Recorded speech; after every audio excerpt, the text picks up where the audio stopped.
Yes, sir. You said all something have a purpose? Yes. Not something, emotions, what was the word?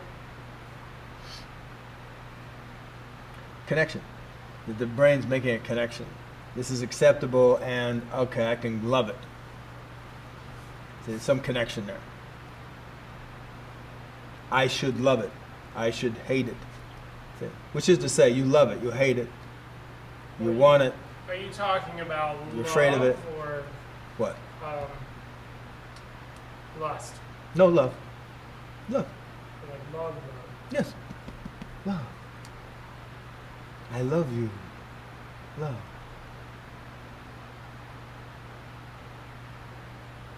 Does it have to serve a purpose? Yes. Because what we're speaking about here is the emotion, love. Okay.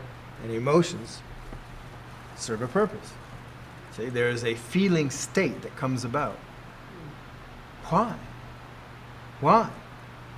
See, now, yes, I understand, in our romantic world, that we just imagine that, okay, it's, God said, you're destined, you fall in love. See? Like you fall off a cliff, right? See? I fall in love. See? I mean, you say yes? Maybe one aspect is that it creates an attachment so I don't hurt it. Okay, maybe. Maybe. You say, I love my parents. You say. Now, you might say, I love your parents, and you feel love for them, or feel one of them or another. You may say, I love my parents, and you don't feel any love for them at all. See, this is highly possible. You see? You don't actually feel love, you just say it because that's the thing you're supposed to say and the disposition you need to have. I love my parents. And then often what you're saying there, right, is I need my parents. If you're little. I need my parents. I love my parents. And then we're also, maybe what you're saying is, I need my parents to love me. Ergo, I love my parents. I need my parents to love me. Because it's a lot more important that they love me than that I love them. But if I don't love them, they probably won't love me. So I better at least pretend to love them.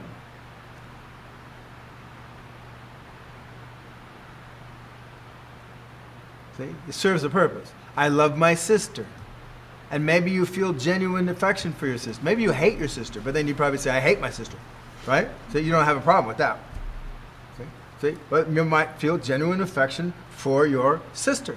And there's something there, right? Something there. So, okay, what's that about? What purpose does that serve?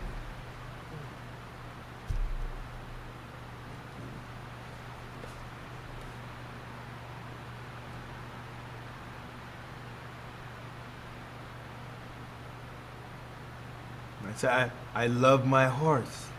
I love my dog.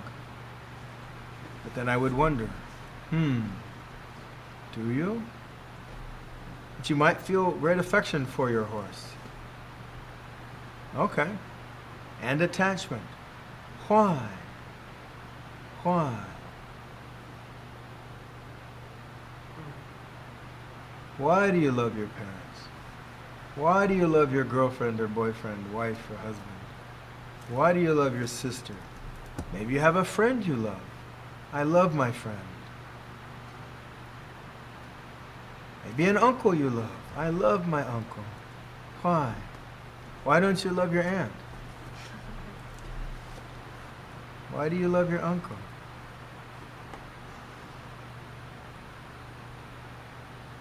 Because they're lovable. I know we started with that, but see, for you. Why? What are you doing? What are you doing there? So I'm not doing anything. It's just, it's the case. Yeah, I know. But we've gone down that road enough to know I'm not going to stand on that, right?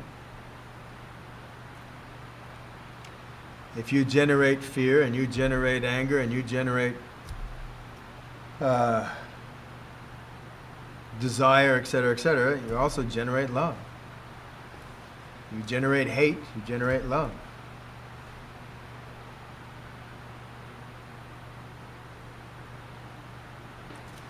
Do you know that you generate desire? Desire? Do you know you generate desire?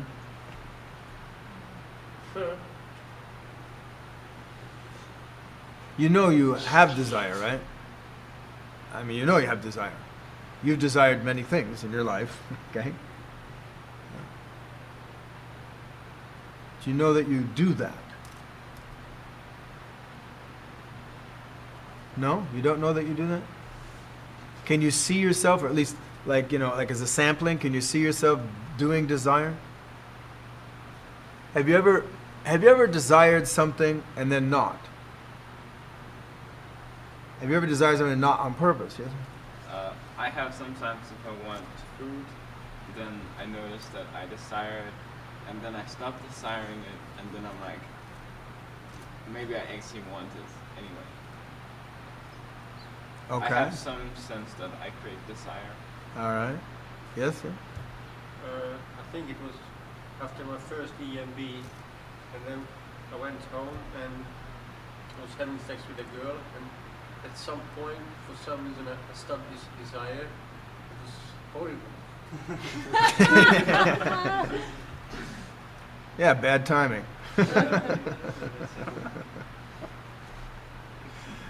Okay.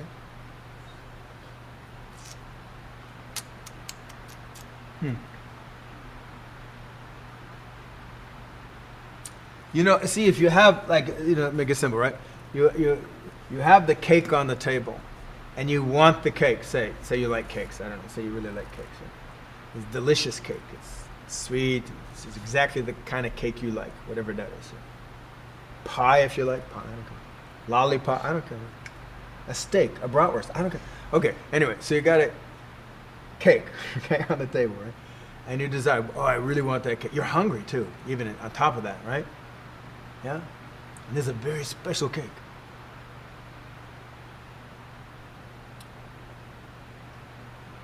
You really want that cake. God, I desire that cake.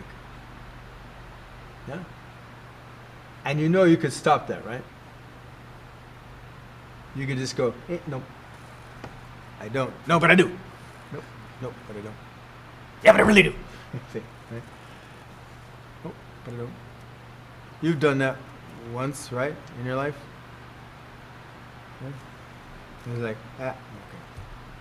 You know, sometimes it's like circumstantial, like, you know, what's it called? I'll take my ball and go home kind of thing, like, you know, whoa, I can't have it, okay, I don't want it, you know. And you can actually just, not want it. I'm not going to want it. I'm going to hate it because, you know, you're controlling me by my wanting it. And so I'm going to deprive you of that control by not wanting it. Right? You ever done that? I'm not going to want it. Go on. Fox and the grapes. And the grape, yeah. All right. So now, why love? You've experienced some love, right? Once or twice in your life?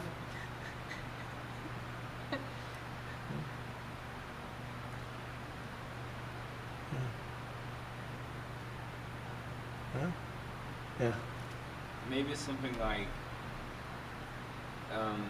I feel if I see that or I interpret that the other person would be willing to accept me, then I create an openness, or I allow myself to come from a space where I would be better able to have a relationship with the other person. Uh-huh. So that's the acceptance part, right? They're acceptable. It seems like if I didn't come from that space, Yes, then that they're I would- acceptable, right? then I would be more, then I might just cut myself off. Sure. So that once you have that space, why love? What does it add to the party?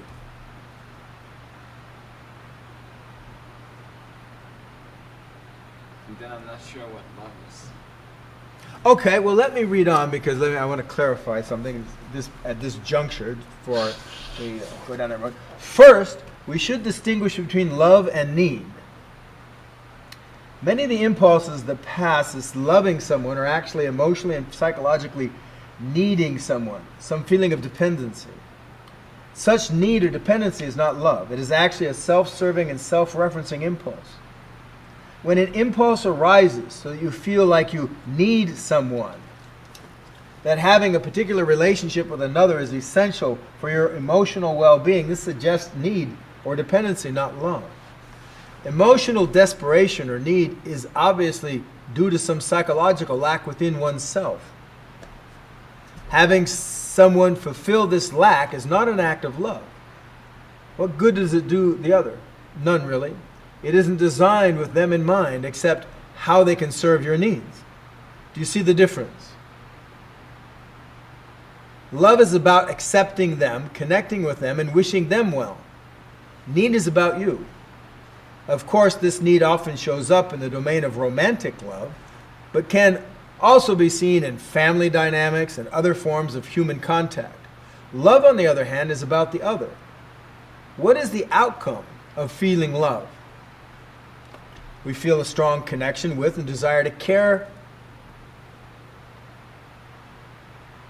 for another like we would ourselves.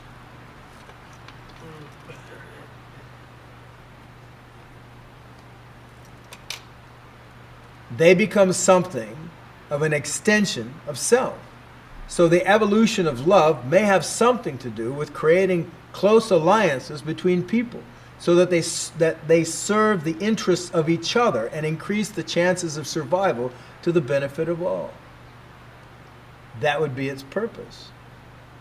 But you see the jump there. You see the new element there. I think so. Maybe something like other arises with me, so I need to like take care of that. Yeah, other rise with you, but now you're generating love. Do you see the difference between what I was talking about as need Yes. or dependency and love, and the different element that the love creates that the need does not? The connection. And what else? What else?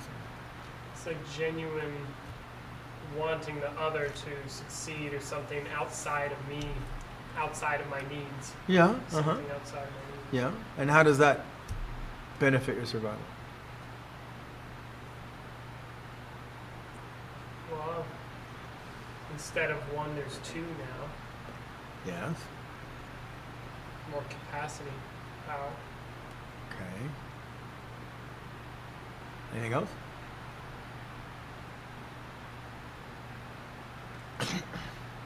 Feels good. Yes, ma'am? Like a genuine support of the other person and their wants and what's going to be workable for them, what's going to be good for them. Yeah. And how is that good for you? Well, if they're happy, they're probably more likely to do nice things for me and support me. Okay. But I don't know if that's hitting back into need again. Well, see, dig it. It's a different domain. See the new aspect. See, like when you need someone, and or have a dependency, you manipulate them to try to get the something from them, right? You're not serving them really at all. Yeah. See, or if you're apparently serving them, you're doing it as a manipulation. I'll have sex with you, you give me whatever, I'll pretend like I love you, you give me the whatever. I'll generate these emotions for you, so you give me that. See, but really it's all based on, you getting something. It doesn't, yes, and it's very self-oriented, self-survival, and insular self-survival, Yeah. right? Depending on your dependency. The love aspect, though, is you actually are drawn to protect them, to take care of them, to do good for them, see, to, empower them, to wish them well, etc. Not just you. And in so doing, you see, you have connections, okay, so that you're all, as if, let's just say, take this to a tribal sense, right? See, you're all serving each other. You're not just serving self.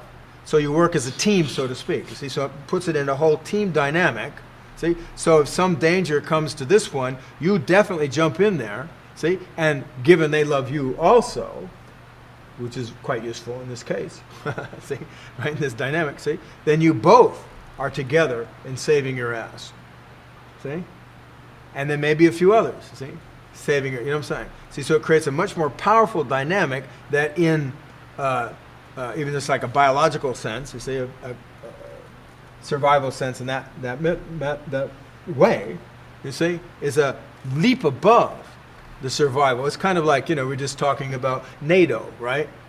See? The alliance that's formed so that each country can't be picked off by a power. Russia in this case, right? See? And so I'm sure it's not based on love, but it's based on agreement, right? See? But then working together, it has that effect. You attack one, you attack all. See? So with this kind of love thing too, it's like you attack one, you attack all. You attack that person, you're attacking me. See? So now you got to deal with me too. See? So it changes the dynamic, but it's still a survival issue. This emotion of love, and it doesn't hurt procreation. So.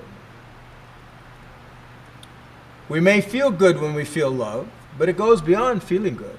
It shows up in actions, protecting, nurturing, supporting, helping, giving, and so on.